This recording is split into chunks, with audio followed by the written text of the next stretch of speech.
2. In the spirit of Kwanzaa and the Nguzo Saba, the 7 principles, we want to start our commemoration and our holiday with libation. We will be bringing up Chief Moody, who is the chief elder of our community, esteemed elder, and he will be handling the libation. All right. All right.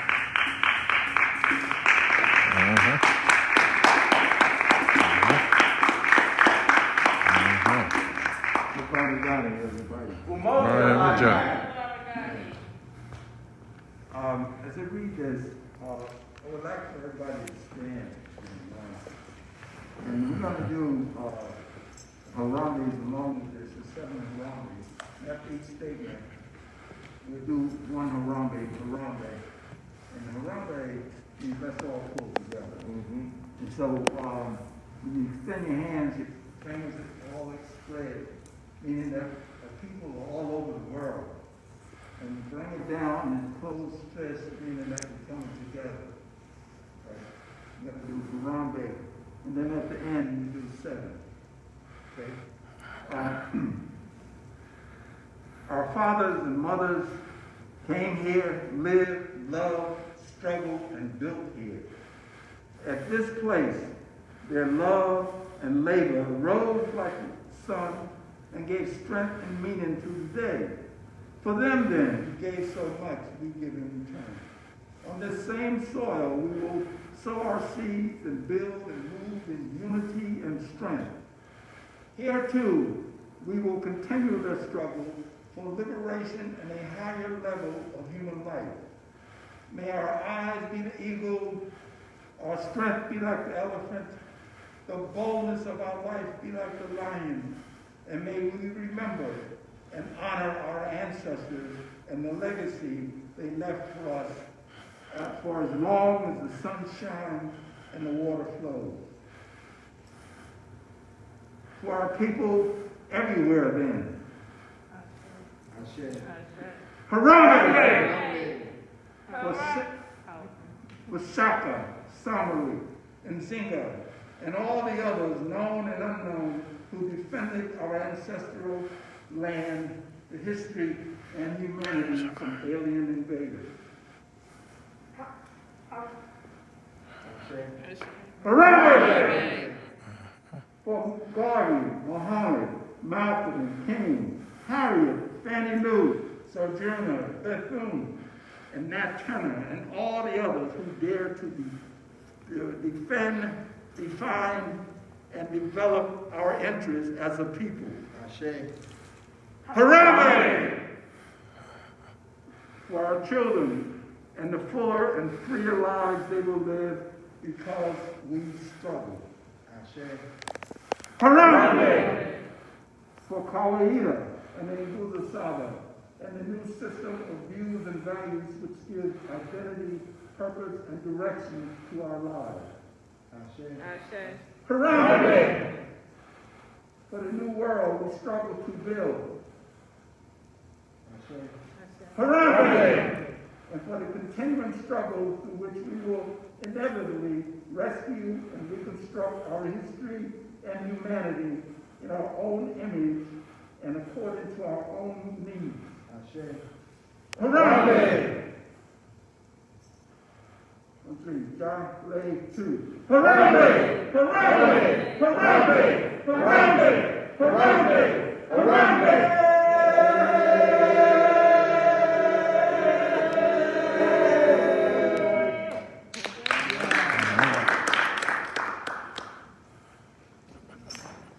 Thank you, Chief Moody and Shombey. Now, many of you have attended Kwanzaa programs before. Many of you have watched Kwanzaa programs, but you just heard the libation, which is usually the way we open our programs. And for those of you who may be new to Kwanzaa, let me just tell you a little bit about why we do libation. The purpose of libation. The libation ceremony is done in honor of the collective commitment to the work and struggle of our ancestors. It is both instructive and inspirational, as well as mandatory within the framework of our value system. For it is they, our forefathers, who through their love, labor, and struggle laid the foundation for us, pushed our lives and history forward, and gave us basic principles by which we could live our lives in strength, dignity, brotherhood, and sisterhood. Pouring libation and making the libation statement is both an honorific assertion and a call to carry on the struggle and work the ancestors began. It is more clearly defined as a recognition and respect of the contributions of those who came before us, of our history, and the models it offers us to emulate. So those libation statements that you heard from Chief Moody, let's give him another hand. And someday, the purpose of that is what I just read to you. Now we will go on with another part of our ceremony and have the lighting of the candle for today's principle. Need some light. So, as we move on to the next part of our ceremony, we understand that there's many people who have not celebrated Kwanzaa before, right? So we want to give a brief understanding of Kwanzaa because we don't want to take for granted that everyone who is of African descent understands what Kwanzaa is and how you celebrate it, right? So Kwanzaa is a holiday that has African origins, but it's Western, it's made here in the West, right? So we use different, because of our African culture, we use different symbols to represent our ancestry and to represent us moving forward as a people, right? So when you see this kinara, this is our candle holder, right? We call it a kinara, right? This here is our kikombe cha Umoja, which means our unity cup. So during Kwanzaa, everyone in the house drinks from the unity cup and they pass it to each member of the family, starting with the oldest member. Is that right, Yes. Brother Larry? We also keep fruit on our table as we represent Kwanzaa because the fruit represents the fruits of our labor, right? What we have brought to fruition throughout the entire year as a family, as a community, as a people, the fruit represents the fruit of our labor. This is the mazeo, the corn. The corn represents the children in your household, right? So if you have 2 children, you would have 2 mazeo. If you have 4, you would have 4 mazeo, right? Everything is symbolic because as an African people, everything that we did and have done has always had meaning and symbolism and an understanding to what we did and how we did it. We also, as you notice, use the red, black, and green, right? Which is our Pan-African colors, our unity colors.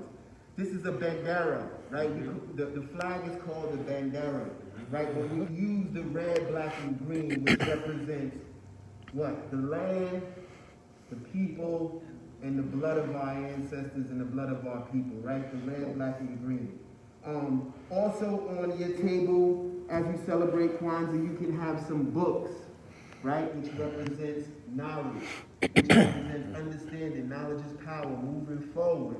And you can have, what we don't have up here is pictures of your ancestry, pictures of people in your family. You can have historical people, and you can have mom or dad or grandma and grandpa who are no longer with us in the physical realm, but always continue to guide and protect us in the spiritual realm, right? So when we celebrate Kwanzaa, we want you to understand those basic principles so that you can really understand this cultural holiday that supersedes religion.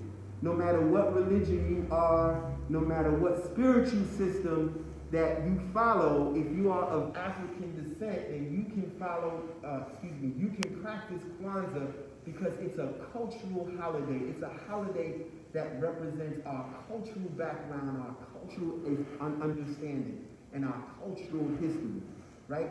So that's the beauty of this holiday because it unifies our people to the point to where we are not disunified because of label, land, or any other things that disunifies us. 7 key principles in the Nguzo are the Nguzo Saba, which is the 7 principles. The 7 candles, Brother Larry, represent the 7 principles, right? Each day we light a candle to represent the principle of that day. The word is, what's the word is Habaragani. When Kwanzaa, each day of Kwanzaa we say Habaragani. Say that with me, everybody. Habaragani. Right? And your response would be the principle of that day. Right. So what would be, today is the first day, what would be the response? Umoja. Umoja, right? Which means unity. Right. Right? So on the first day, we would light the black candle, the unity candle. Right? Then on the second day, we would say Abaragani, and what would you say? Which means self-determination. Then we would light the first red candle. You follow me, everyone out there? Yes. So then on the third day, we would say Abaragani. What would you say? Ujima, which means cooperative economics. No, collective working responsibility. I'm sorry. Collective working responsibility. And we would then light this green candle, and then we go to the red, and then the green, and then the red, and then the green. That's how you can practice Kwanzaa at home with your family and friends. On the 7th day, we have a feast, which is called a Karamu, right? Where we cook food, family gets together, and we have a feast with our family and friends, loved ones, and neighbors.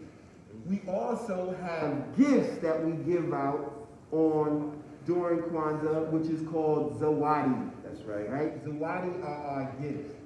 So look into the cultural holiday of Kwanzaa. It's your holiday, it's our holiday, it's a cultural holiday, and it's definitely something that we need to practice not only throughout the 7 days of Kwanzaa, but the Nguzo Saba, the 7 principles, we should practice it 365 days. That's right. Right. So let's go on to today's principle, Abaragani. Umoja. Abaragani. Umoja. Abaragani. Umoja. Right, which means Unity. Unity. So we will light the unity candle.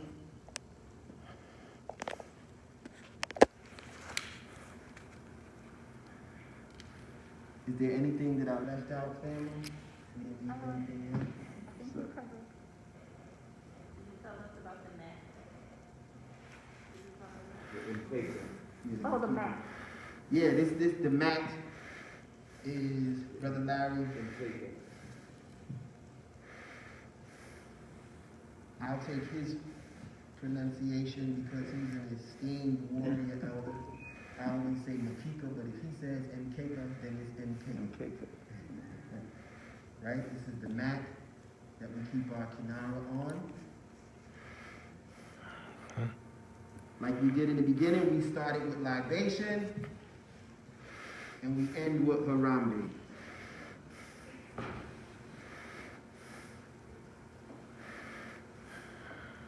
Okay, so what we do with the children in our house or the family in our house, we want to have a discussion on what does Umoja mean to us? What does unity mean to us? Everyone out there, what does unity mean to you? Chief Moody, what does unity mean to us? Well, for me,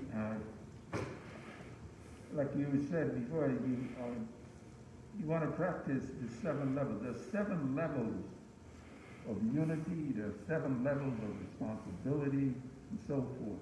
Those 7 levels, self, family, neighborhood, community, nation, race, and then world. So whatever the value is or the principle is, you want to understand that, and you want to work at it at each of those levels. Put in a good day's work with the 7 levels with each principle.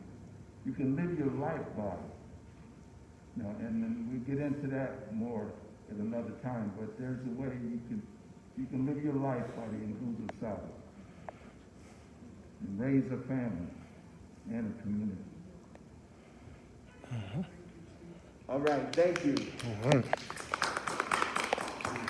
As we move on with our program, we want to bring up our esteemed Mistress of Ceremony, Miss Janet Mcdaniel from New Family. Please give her a strong African La la.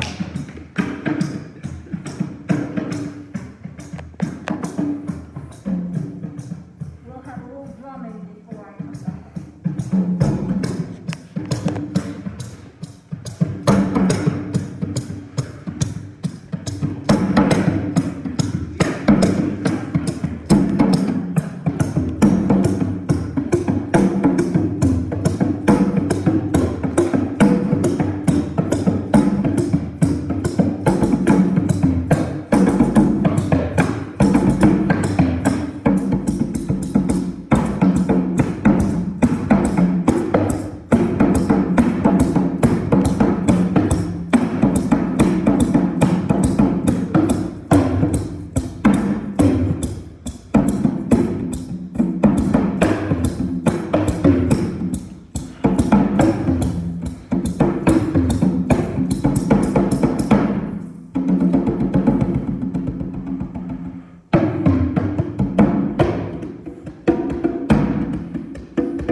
proceed with the program, I just want to acknowledge a couple of people. We now have our Mayor of Paterson, Andre Sayegh. Thank you, Andre, for making it possible for us to have this sort of augmented celebration in the chambers.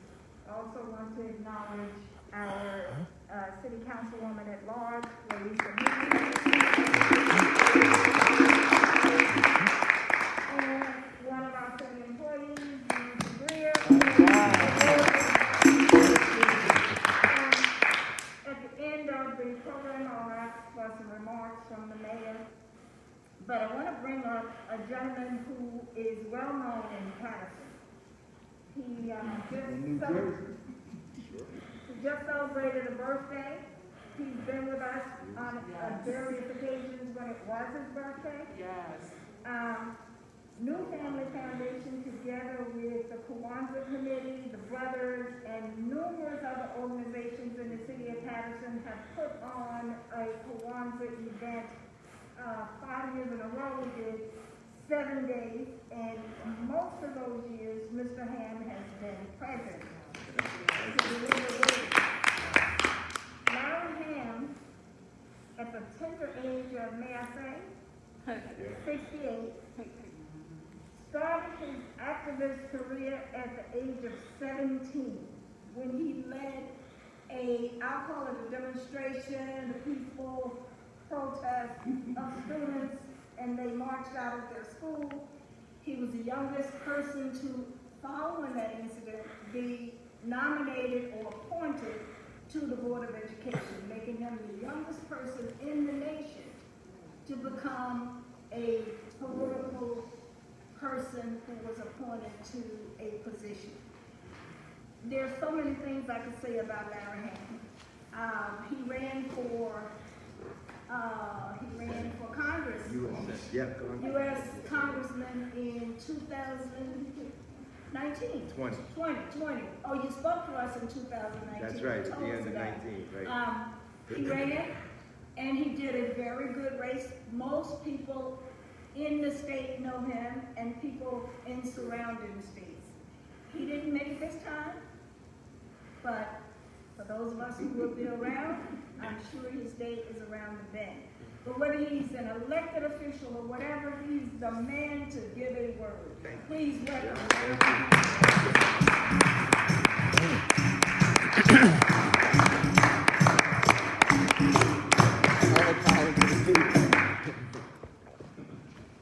Everybody got him?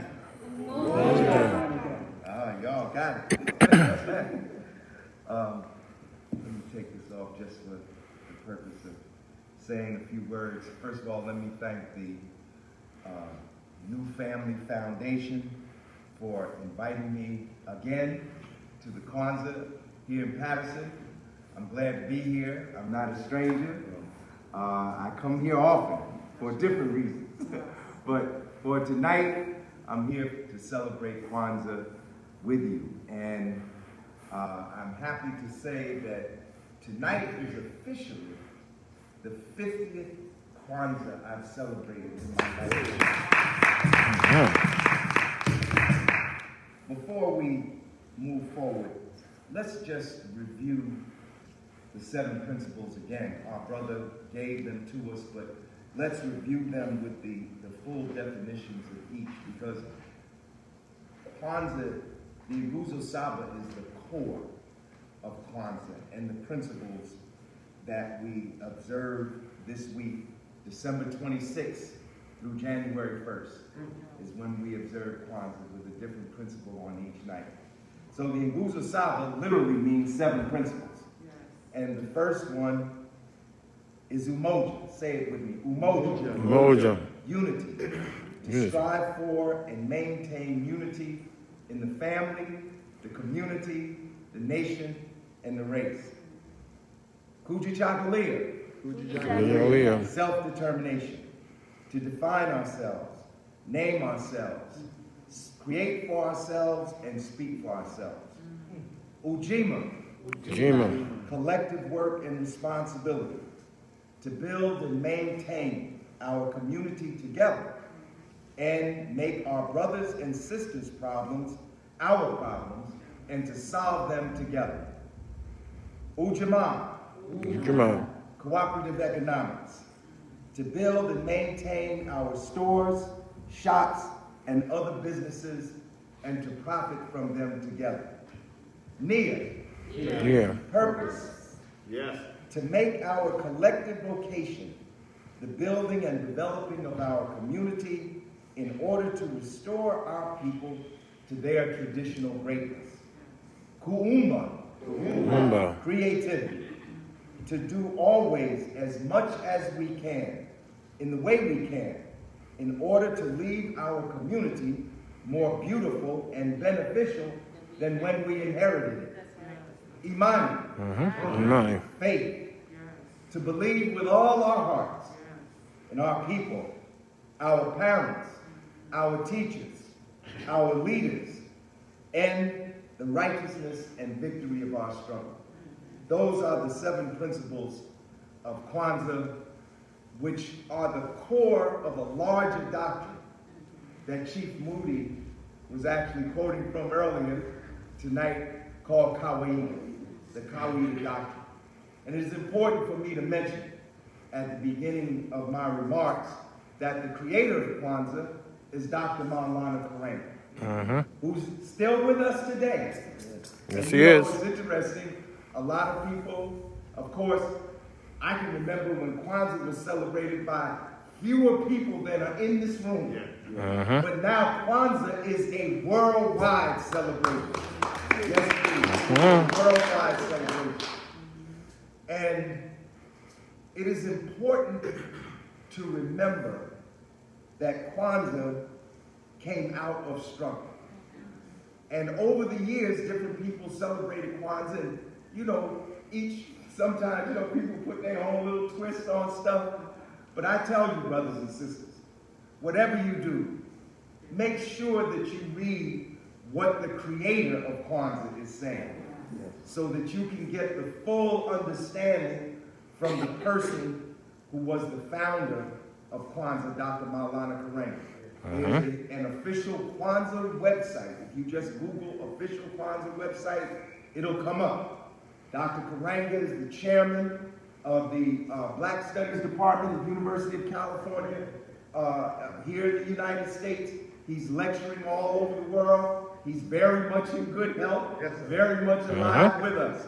So, you know, it's important to go to the source, right? Go to the source to get the full meaning of Kwanzaa. How did I come to Kwanzaa? I was 17 years old. I was a student at Arts High School in Newark, New Jersey, and literally right down the block from me, like the next block, was the headquarters of a man whose name you know, Imam Amiri Baraka, who is the mayor. That's right, give him a hand, give him a hand. He is the mayor, he is the father, was the father, because he's now going on to join the ancestors, of the current mayor of Newark. So, we had an uprising. Well, let me put it like this.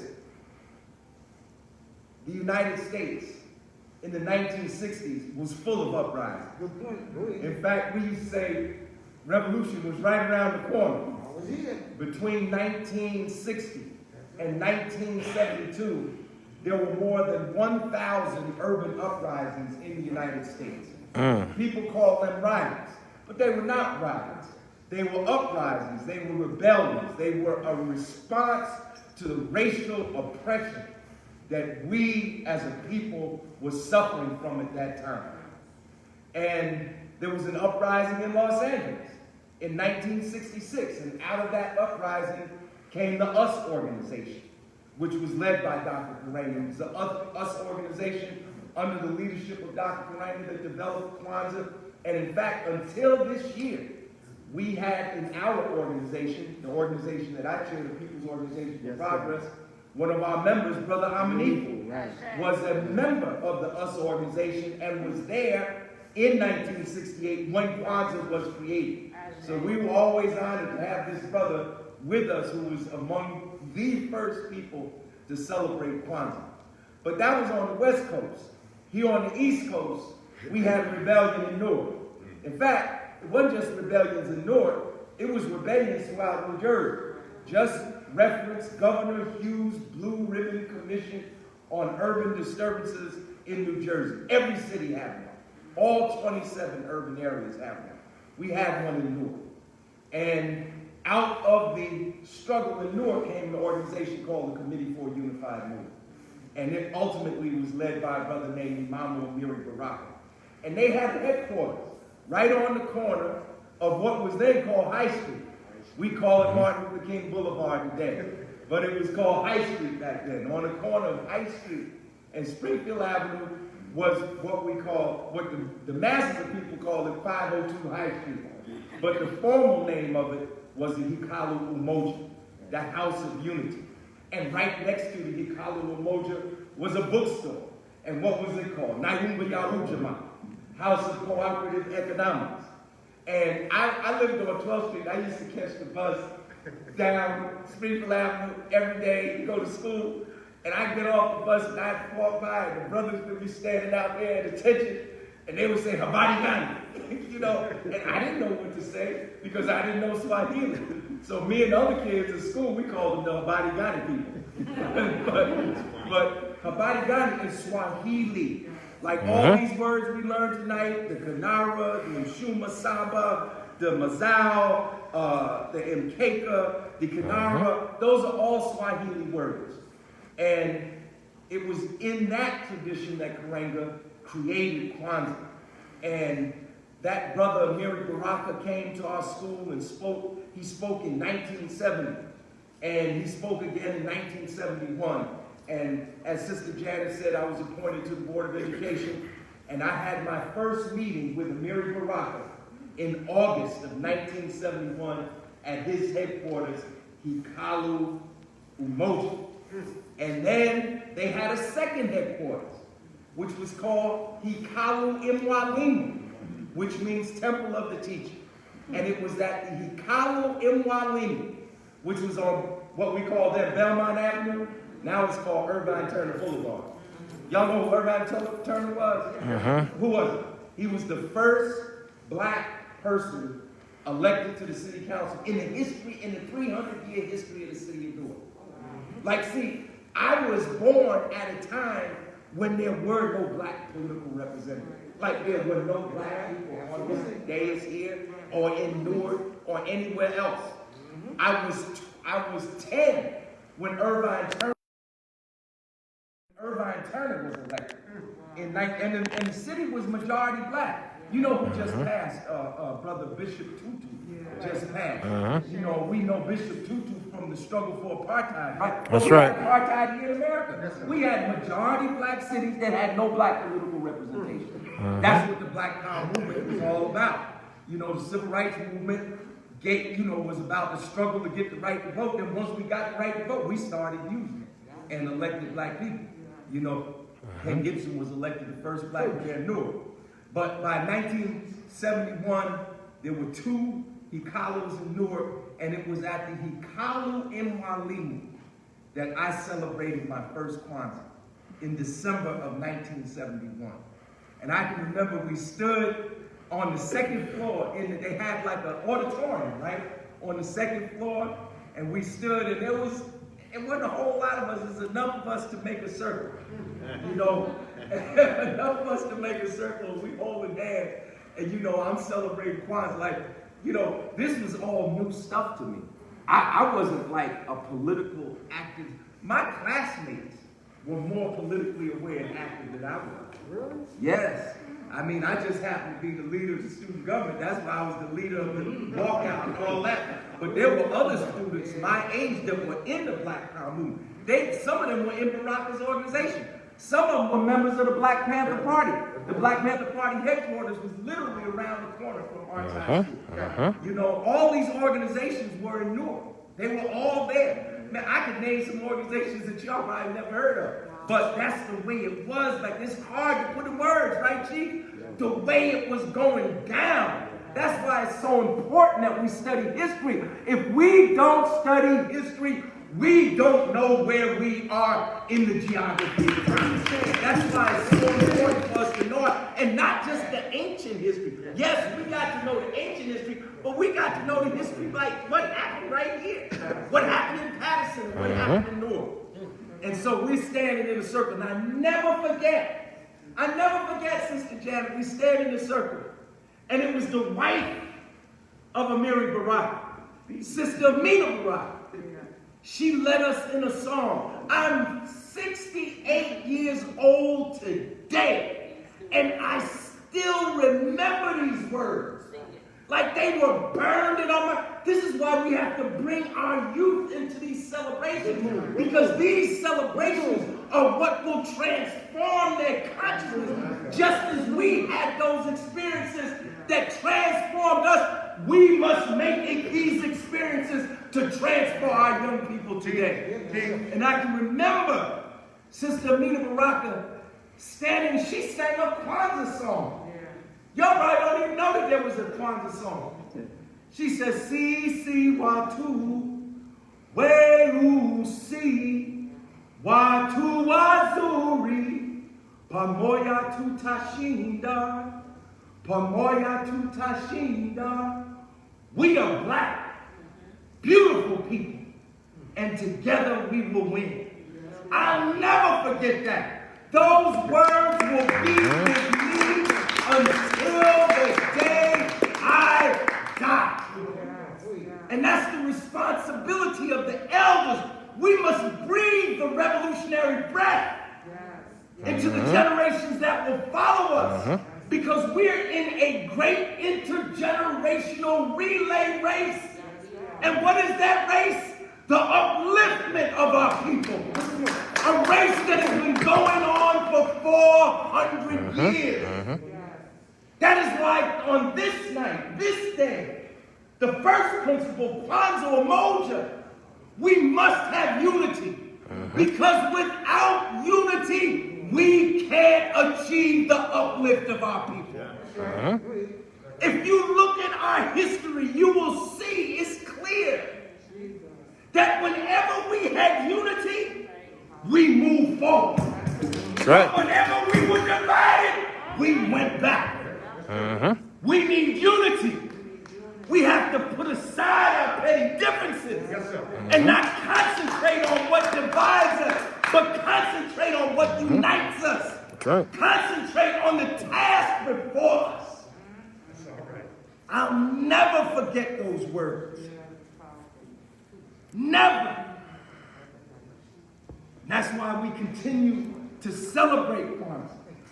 With unity, we defeated slavery. We defeated slavery. You understand the history? For 400 years, our people rebelled against slavery. And that's why when we come together like this, we have to remember those ancestors. Don't just say the names of the ancestors that people like. But say the names of the ones who fought back too. Say the names of Nat Turner. Say the names of Denmark Vesey. Say the names of Harry Tubman. Say the names of Sojourner Truth. Come on. Raise up their spirits because we need their spirits in us today to give us the fortitude that we need to stand up to those who would drag us back. And I'm here to say tonight, we will not go back without a fight. That's right. Without unity, we would not have ended slavery. That's right. They didn't teach you this. Good point. 220,000 black men joined the Union forces. The Union wasn't winning the war. No, not at all. They were divided on the question. And then Frederick Douglass, the radical Republicans, Charles Sumner, Thaddeus Stevens, Frederick Douglass, Harry Tubman, told Lincoln, you said, you gotta put arms in the hands of those who have the greatest interest of abolishing slavery. That's right, Republicans. And 220,000 black men answered the call. You don't even celebrate them. You don't even celebrate the ones that were on the battlefield. who lost their arms and their legs and their lives so that you could walk around here today free people. That's right. You don't even know the names of any black Civil War soldiers. We don't have to make up anything, any history. Our story is one of the greatest stories ever told in the history of humanity. That's right. With unity, we defeated slavery. With unity, we defeated Jim Crow. I was born into Jim Crow. I know about Jim Crow. Chief was born into Jim Crow. Janet was born into Jim Crow. We know about the indigenous. You didn't have to go down to Alabama. You didn't have to go down to Alabama. Alabama was right here in New Jersey. There were places that black people could not live, could not work, could not travel to, had to be out of by sundown. In this lifetime, this is Broadway for one. And we stood up in the civil rights movement. You think them brothers and sisters was just singing? They were laying down their lives. I heard something that I had never heard before. Just this here, Janet. I heard that the snake people, before they would go on a sit-in or freedom ride, they would write their will. This was required of them because they knew that they might not come back alive. That's right. We talk about the Civil Rights Act and the Voting Rights Act as if it came down to us from some beneficent great white father. No. Some people whose names are not even in the history books had to die. laid down your lives, laid down their lives, so that you can work in this building, so that you can work in those banks across the street that wouldn't even hire black people for anything else than janitors and maids. Am I making this up? No, it's true. Somebody correct me if I'm wrong. I went down to the National Newark and Essex Bank, and there wasn't no black tellers. There wasn't no black insurance agents at Prudential in the 1950s. You couldn't even get a job at White Castle. One of the first civil rights demonstrations in Newark was at the White Castle on Elizabeth Avenue. Because they would sell hamburgers to black people, but they wouldn't hire black people. We walk around here, they all puffed up, in good jobs, beautiful homes, nice cars, and thinking that we got this because I was the smartest, I was the prettiest, I was the slickest. Let me tell you something. That you wouldn't even go to Rutgers University if there hadn't been a civil rights movement. That's right. Much less Princeton University. And it was with unity that we had the Black Power movement. Let me tell you something. When Ken Gibson first ran for mayor, there were black people walking around saying, I don't think a black man is qualified to be the mayor. Come on now. Somebody talk to me, because some people still walking around here talking that kind of talk. A black person he's not qualified, he's not capable of being mayor of Newark. There were black people that supported Adonisio when he ran against Gibson. But the masses were unified. And with that unity, in June of 1970, we was dancing down Broad Street. Yes, sir. Because we elected the first black man in the history of the city. And let me just end with this. We're facing a lot of challenges today. We got a lot of problems in our community. I know we have it where I'm at, and you have it where you're at, this violence in our community. I want to say, in no uncertain terms, with no ambiguity, we got to stop the violence in our own community. Against ourselves, that's right. We have to stop the shooting and stop the killing. That's right. And even if we can't stop it, we are morally bound to stand up and say that it must stop. Indeed. Sometimes even when a problem seems too big to fix, you gotta take a moral stand. Because that's our story. The story of our people is making the impossible possible. Speak, Brother Larry. Mm-hmm. You have to stop the violence. Mm-hmm. Stop the killing. Stop the shooting. That's right. Amongst ourselves. But we have to set an example. Mm-hmm. Young people are divided because the old people are divided. That's right. It's not just a physical violence. Mm-mm. It's mental violence. That's right. It's psychological violence. Mm-hmm. It's the violence of discord and division. Mm-hmm. Brothers and That's sisters, if there were ever a time we need to be united, that time is today. Right. Mm-hmm. Right. And I want to leave you with this. As controversial as it may sound, our struggle is not just for the uplift of black people. Mm-hmm. Our struggle is for the creation of a better world for all humanity. For everybody. That's right. Our task that we are charged with is not simply correcting our condition, because here's a secret I have for you. We cannot correct our condition unless we correct the condition of the nation. That's right. There is no black paradise to be created within the bowels of American capitalism. Mm-hmm. I'll take a holistic approach. This is what Dr. King said. We must have a radical transformation of our socioeconomic system. That's right. We must Holistic. have a radical redistribution of power and wealth. If I said anything less to you, I would be betraying my people. If I came to you and just said stop the violence and that's it, I would be betraying you. Because the cause of this violence is not just internal, it's external. Ain't no arms manufacturers here in Paterson, New Jersey. Those weapons are coming from somewhere else. And they're coming through the agency of someone or some persons other than the persons that live in our community. There are no opium fields grown on vacant lots here in Paterson. Those drugs are coming from somewhere outside of our community, being brought in by agency and powers that are external to our community. The poverty that exists in our community is not created by the people in our community. The poverty exists because of the wealth that is in fact extracted out of our community.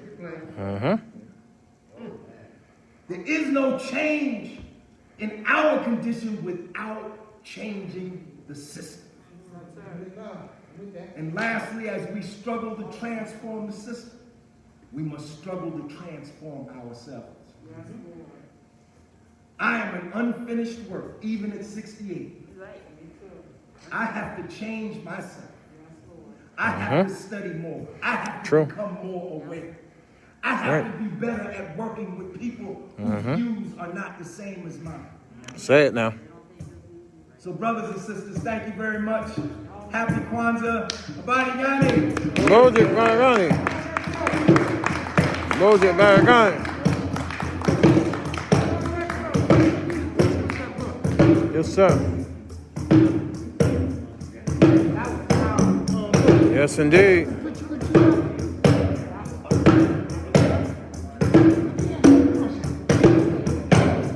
Yes, sir.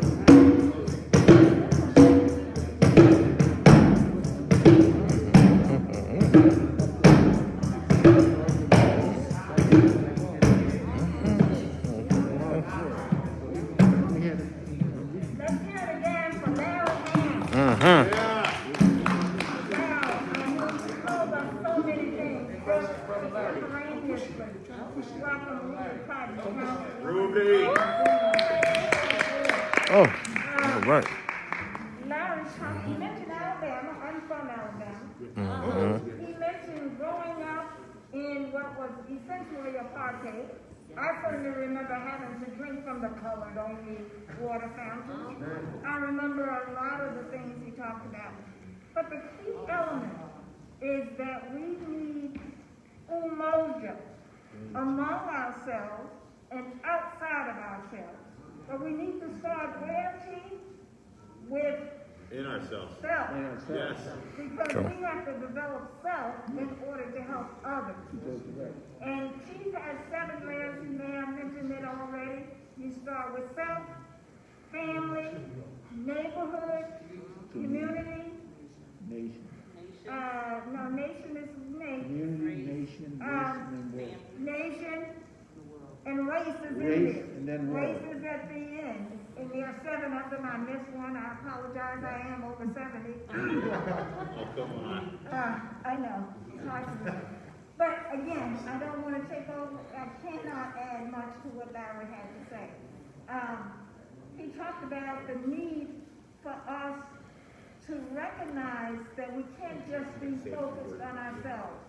We have to also try to focus on what else is going on. Because we don't live in this world by ourselves. And even though the world has not been good to us, we don't have to give it back the same that they gave us. Right, Larry? That's right. Okay. So where are we? I think Shombey is going to come up and, although Larry in his speech went through some more with the principles, we want to talk just a little bit more about the principles, get a little bit more from those of you who are here. We will end with some drumming that I'm going to have the mayor to speak also. So Shombey, if you've got more you want to share. Let's give it up for our elder. That's right. What else can you say after Larry Hamm? Nothing much. Not much, man. Thank you. It's not broke, don't fix it. Yeah. Yeah. No, you won't. Yeah, there's nothing else. Yeah. Because I think we usually talk about our ancestors. We usually end on Monday. Right, so that's how we'll end We call them in. We didn't do that. But Larry mentioned, okay, then let's have the mayor make a few words. And then, Have another talking about how we Hello? evolved. I will do a little bit of that. Hey, how's it going? After the meeting. Say, Let's have a round of applause for our yeah, it's at City Hall. We spoke, we said we have to Oh, go to okay. City Hall, I'll let them know. even though we have to keep distance, Okay. keep our masks on. This virus is back in a new form, so we gotta take all these precautions. But Mr. Can you Hamm, go downstairs with Councilman officially Davis? He's designated about to the do it. professor. I remember growing up in the college classroom, I went to Seton Hall University, and I minored in African American history. My professor was Larry Franklin. You remind me of him. I know you know who he is. He had such a lasting impact on me. And you brought me back to those days in the 90s when I was in his classroom. And Kamau Kalafani, Kevin Lawrence.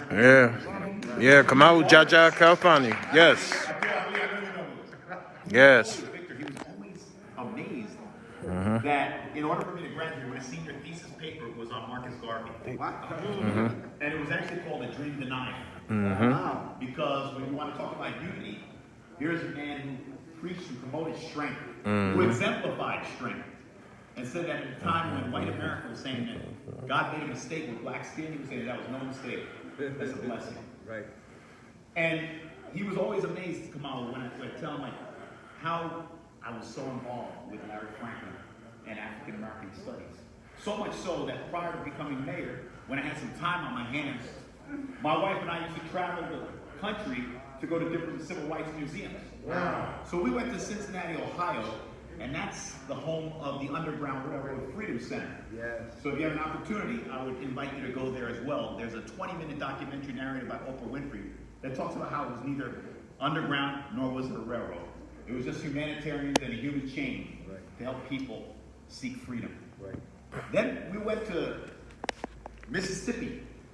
They have a relatively new civil rights museum. And as you know, that was ground zero for the Civil Rights Museum. And after we left, we had an opportunity to go to Medgar Evers' house. As you know, he was killed at his house in the driveway on June 12, 1963. Right, that's right. Then we went to Birmingham. They have the Civil Rights Institute. And that's where we learned more about, you talked about the Civil Rights Act and Voting Rights Act. That's where we learned more about the poll tax. Because if you're talking about the 15th Amendment, it granted the right to vote, but obviously with Jim Crow and segregation, there were so many obstacles for African Americans to exercise their right to vote. So it was a poll tax, it was a grandfather's clause. Yep. And then it was also a literacy test. Yeah. And I'm not sure if you know the extent of the literacy test, but the literacy test was, they'd ask you a question like, how many grains of sand are in a seashell? Yeah. How many bubbles are in a bar of soap? Right. And the person asking the questions would have a jar of jelly beans in front of him or her and say, how many jelly beans are in this jar? That's right. So who's going to pass that test? No one's going to pass that test. Then we went to the International Civil Rights Museum in Greensboro, South Carolina, where the sit-in movement started February 1st, 1960, when four African-American college students said, I'm not moving. And one thing I learned, this I got from Chief Moody. They used to have a Coca-Cola machine, and it was separated, there was a wall. And on one side, it was 10 cents for a Coca-Cola. On the other side, it was 5 cents for a Coca-Cola. African-Americans were paying 10 cents. White people were paying 5 cents. Chief Moody told me about Coca-Cola a long time ago. I stopped drinking it at that time as well. I don't drink soda anyway. But nevertheless, Coca-Cola, I mean, they practiced racial policies. That's right. They would say, look, we don't want hand-to-hand exchange of cash, and so we'll just put the machines where African Americans congregate, whether it was a church or a community center. But Pepsi was wise and said, you know what? We'll take the money and we'll hire an African American salesman to sell Pepsi. There's a whole book on that, Coca-Cola. Wow. But I will tell you this, my favorite civil rights museum is actually not considered a civil rights, well, it is a civil rights museum, but you might not think it is on the surface, Victor. It's actually in Louisville, Kentucky. It's the Muhammad Ali Yes. Museum. Wow. Because, quite frankly, he was a civil rights revolutionary, helped integrate America, because he took bold and defiant stands. Especially, he didn't want to go to Vietnam. That's right. So the best phrase or statement that he's ever made that really resonated with me was, he was Muslim. Right. I don't pray 5 times a day for war. I pray 5 times a day for peace. That's right. I'm not going to fight anybody in Vietnam. And you know what else he said Right. about that. Oh, yeah. So please forgive me, you inspired me. It all came out right now. It was like, to me, this is like a catharsis. And it's real. I didn't just Google all that stuff. If I did, I'm pretty talented to remember all that. But that's ingrained in me because I'm a professor myself. I still teach. It's 21 years. Wow. And I always tell my students, you got to explain things. But how do you explain it? You got to explore first. It's explanation by exploration. Right. Find out where you were so you understand where you are. You said that earlier. Something like that. And when you talk about African Americans and the role they played in the Civil War, that was one of the examples was the 54th Massachusetts Regiment. If you ever see the movie Glory, that was the regiment right there. Denzel was in it, Morgan Freeman. That's what you were from. Well, one of the elements of the role of African Americans in the Civil War and the Revolutionary War. African Americans fought the Revolutionary War. In fact, the Revolutionary War started because an African American was killed. Crispus Attucks. In Massachusetts, they celebrate Crispus Attucks Day. Please, you got me started. Keep going. You get really? Don't encourage me. I don't need encouragement. That's who he is. Encouraging them. That's true. And you mentioned Archbishop Tutu. Who exemplifies unity better in South Africa than him? A voice, a strong voice for justice. He was the first Archbishop in Cape Town. And today, of course, he's left his life, but not without leaving a legacy. That's right. That's right. We celebrate tonight. 90 years. I'm gonna end on this. I'm glad you said it. We're faced with a pandemic, right? Right. You have crises. You have a public health crisis, and you have a public safety crisis. So with public health, I'm encouraged because people in Paterson have been getting vaccinated. Yes. Deputy Mayor, you've helped with that cause. Professor Hamm, our vaccination rate is 98%. That's the highest among cities. And early on, and Chief Moody, your son, helped us, there was a lot of vaccine hesitance. Of course. Whether it was the Tuskegee tragedy or just a general feeling like, wait a minute, what's going on here? Where are they putting me? Right. And a lot of our African American leaders stood up, especially the men. They said, I'm going to take this vaccine because I want to protect me and you. That's right. And that's how we got there today. So thank you. So that's that public health crisis. Public safety, you're right. Guns are getting in the hands of people who lack conflict resolution skills. And schools have been out. That hasn't helped us, right? Because when you're in school, you have structure, you have activities. Chief Moody's done this all his life. You know we've confiscated over 205 guns already this year. This year, that's too many guns on the streets. And you're right, guns are not manufactured in our urban centers. Right. Although I will point out, history lesson, the Colt revolver was invented in the city of Paterson. But we haven't made a gun since. And then let's talk more about public safety and unity. In the wake of the tragic murder of George Floyd, people came together, not just African Americans. You saw it across this country, calling for reform. And sometimes before you can be uplifted, you have to have an uprising, like you said before. So I'm glad that Professor Hamm joined us on the first night of the first fruits here at City Hall. You're always welcome here in the city of Paterson with your family, the new family. Thank you. So, I can keep going.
talk a little bit about who we are and how we got here in terms of Kwanzaa in the city of Paterson. I think I mentioned earlier that the first 7-day Kwanzaa was sponsored by a group called the Kwanzaa Committee. It was hosted by K.K. McDaniel, my youngest son, and it was probably by far one of the best 7-day events that we had. I remember that. It evolved. You were at St. Augustine. Nancy brought me there. We did that program that first day at Kwanzaa. I got my first award from them there. That Kwanzaa evolved out of an organization called the Brothers. Moody is a part of the Brothers. I think at that time his son Zatiti was chairperson, but K.C. Melvin was sort of also in a very leadership role. There had been a lot of, this is my own copy. There was a lot of discord in the city of Paterson, a lot of crime, a lot of gun, firing, and the brothers were going to take on some of those challenges. But they created a number of committees. One of the committees was called the Education Committee. KK McDaniel, happens to be my son, was very, very much interested in the education aspects. So the brothers assigned him to that particular committee. On that committee was KK McDaniel, Dr. Ken McDaniel, also my son, Quan Hargrove. And they also included a young lady on the committee, and that young lady happens to be Paterson's Port Laureate, and that was Talina Michelle Queen. And the four of them were on a committee. They each took roles. One of the roles was the brothers decided, and I read all of this recently in some of their minutes, so that's why I kind of know this. The brothers decided that they wanted to do a 7-day Kwanzaa, and they wanted to involve all kinds of organizations from within the community. And that was the culmination of the 7-day Kwanzaa. Ruby Cotton was a part of that committee. Who else in this room? Of course, Chief Moody, myself, both of my sons. Ken McDaniel Sr. came along whenever I was able to get him out. But there were lots of people on the committee. But the core of the committee ended up being Kevin McDaniel, Quan Hargrove, Talina Michelle Queen, and several members of New Family. When KK called his first meeting, he called me. I called Chief, of course. Chief brought his wife, Kimata. KK also called Tamar Hampton, who was a core member of the founders of New Family Foundation. So the initial Kwanzaa 7-day was that Kwanzaa committee out of the Brothers Organization, and I never want us to forget that. That's where the idea came. But we decided that because New Family was already established, we had already created an organization. We were tax exempt. We were not yet 501c3, but we had a bona fide organization recognized in the state of New Jersey. And we decided that since most of the core members, notwithstanding that Ruby and Linda Galashaw and Louis Coles, I can't name all the people. There were so many very influential people in the city of Paterson who were part of that committee. But the core people who met every time there was a meeting was Chief, Janet, KK, Talina, Tamar, Quan. The majority of us were from New Family, so we decided to take on this task.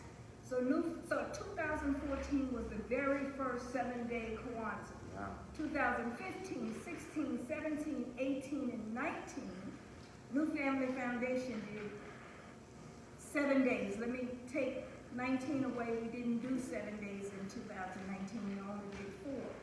In 2020, we had COVID restrictions, but we still had a program at St. Luke's Church. We managed to involve the Paterson school system, Paterson Public Housing, Paterson Parking Authority. It has been a citywide endeavor. We wanted to do this abbreviated, very abbreviated. Most of you remember we usually have food galore. We have dancers, we have singers. But we thought it was important to keep that idea of education, which is why I asked Shombey and Larry Hamm to be presenters. And of course, Chief is always essential to anything we're doing. So I want to thank you all for coming. We are going to have one more component of the program. We're going to end with Shombey doing some more. We're going to do some calling about our ancestors. We will end with drumming. I think we'll be finished with me, other than to say goodnight. So Shombey will come back and he will do his piece, more drumming, and thanks to all of you who have come out.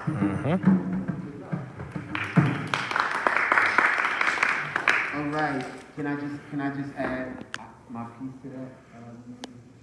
So, on top of what our elder was saying, I come out of, as a student of African philosophy under the late great Kamal Kalfani. That's right. Ashe. And if you remember, we did Kwanzas while New Family was doing that. We would do Kwanzas at the Paterson Museum. Many of you were here. I know Mr. Councilman Davis was there back in 2008. We can't go back. So I came in under the line of Kamal Kalfani doing Kwanzas at the Paterson Museum. We did it at the Church of Love, and if you remember, we used to do it every year at the Church of Love. Then we transitioned on to the Masonic Temple. Right. After Baba Kalfani transitioned, I used to do them along with Baba Smallwood and Bilal Hakeem. After Baba Kalfani transitioned, I can remember there was like a little rift in the air, right? With the New Family and us, right? So Queen Mother reached out to me, and in the name of unity, there was no way I was going to allow a rift to continue. So when the brother transitioned, I unified with New Family to continue our conversation. And anytime, this is why I'm here now. This is why I've always been here with New Family, because it's always about unity. Is always about cooperative economics and the collective unification of our people in our community. It's never about me or I, it's always about us, right? So that's just the piece, Queen Mother, that I wanted to add, and also give a libation to our esteemed ancestor, Baba Kamal Kalfani. All right. Ashe. So with that being said, we want to give a reverence to all of our ancestors that are no longer with us. That are no longer with us. If you understand this part of the ceremony, we want you to call out an ancestor. It could be someone from the world view, but we would like it even more if it was someone from your particular family who helped you in your struggles and you're moving forward, that's no longer here with us and paves the way for you. The term is, we say Ibaye, Ashe, right? Meaning, so shall it be, right? And I'm going to pour water into the dirt 4 times. I like to do it 4 times, representing the north, south, east, and west. Because African people, our people, have planted their feet on every part of the soil. That's right. Of the north, south, east, and west. There's nowhere on the planet that our people have not been. planted That's right. their feet We're on the indigenous soil, to every place we've been. So, anyone can start. Brother Mansa Musa. To Mansa Musa, we say Ibaye. Right. I say Ibaye, you say Ashe. Ashe. Ibaye. Ashe. Ibaye. Ashe. Ashe. Ibaye. Ashe. Louis. Grandmama Fanny, we say Ibaye. Ashe. Ibaye. Ashe. Ibaye. Ashe. Ibaye. Louise Teague. Louise Teague, yeah. Ibaye. Ashe. Ashe. Ashe. Ashe. Elijah Muhammad, we say Ibaye. Ashe. Ashe. Ashe. Ashe. Yeah, Eddie Cup. Hold on. Amiri Baraka. Yes. Ed Cotton. And Malcolm X, we say Ibaye. Ashe. Ibaye. Ashe. Ibaye. Ashe. Ibaye. Ashe. Noble Jew Ali. Noble Jew Ali. Yes. Dr. Ben and Dr. Jesse Dixon from the great city of Paterson. We say Ibaye. Ashe. Ibaye. Ashe. Ibaye. Ashe. Ibaye. Ashe. Nat Turner. Yasantiwa. Ken Gibson. Effie Brown and Ken Gibson, we say Ibae. Ashe. Ibae. Ashe. Ibae. Ashe. Ibae. Dr. Ben Yuckanen. Dr. Joseph Ben Yakanan. Corey Zimmerman. Luther Vandross and Dorothy Height. Dr. Dorothy Height. Say Ibae. Ashe. Ibae. Ashe. Ibae. Ashe. Ibae. Ashe. Valerie Day. Valerie Day. Yep. My son said his Aunt Tamara. And Joseph Brown. And my mama. And Miss Glover. And Mary Johnson. And Mary Johnson, we say Yes. Ibae. Ashe. Ashe. Ashe. Ibae. Ashe. Barney Bragg. Yes. Barnes. Barney Bragg. Barney Bragg. Carney Bragg. Oh, Yep. Carney Braggs. Oh, Carney Braggs and Marty Barnes, we say Ibae. Ashe. Ibae. Ashe. Ibae. Ashe. Ibae. Ashe.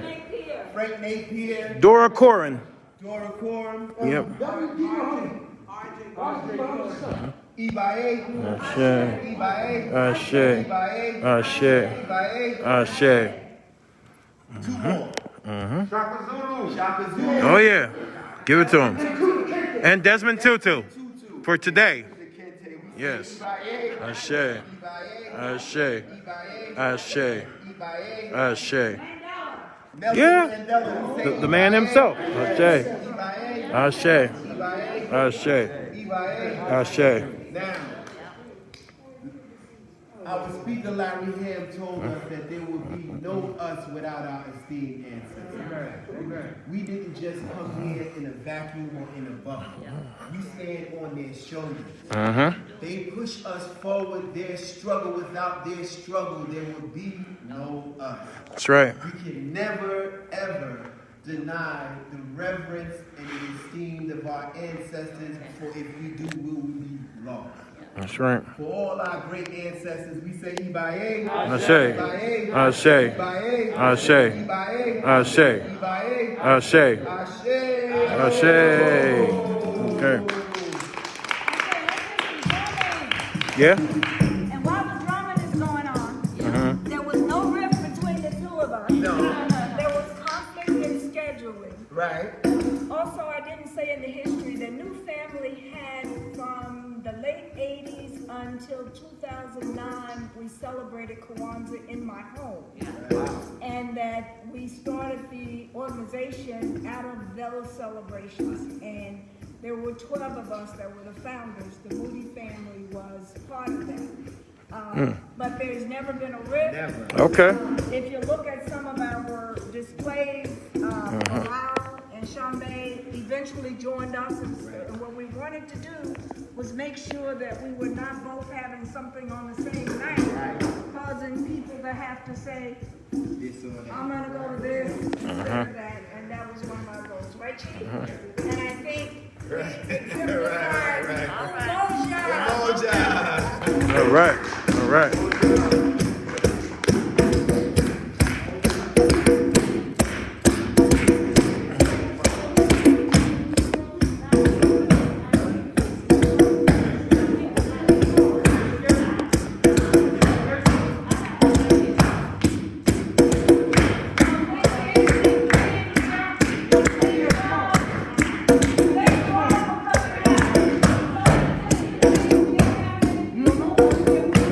Take a picture.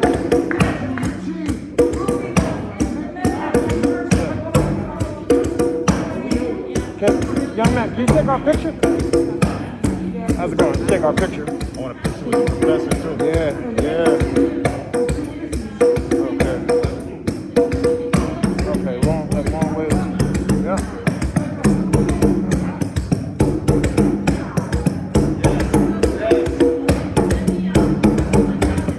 Yes, sir. Yes, sir. Your arm must be tired. Oh, yes, it is. Real tired. Woo. Yes. Okay. Good. Yeah, I'm the camera guy. How you doing?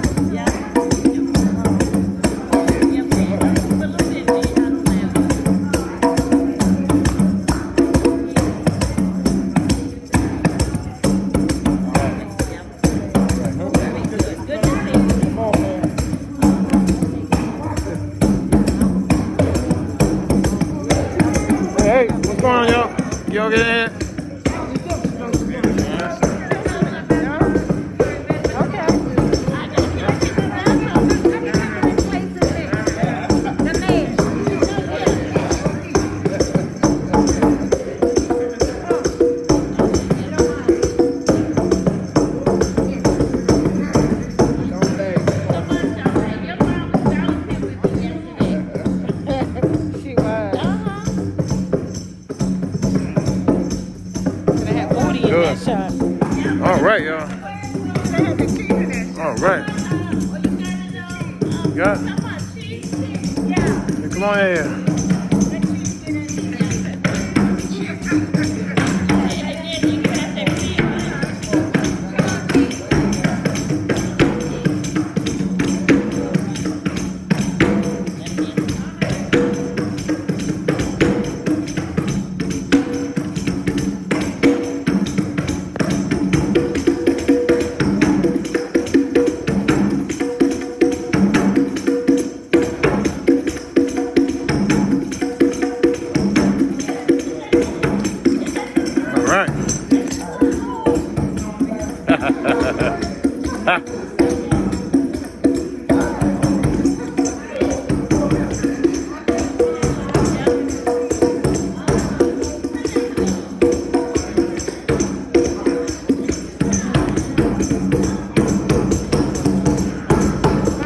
Hey, what's going on, Doc? How you been? Want to sign one of your petitions? Yeah, I was telling you that before. I wanted to get to you. Yeah. All right.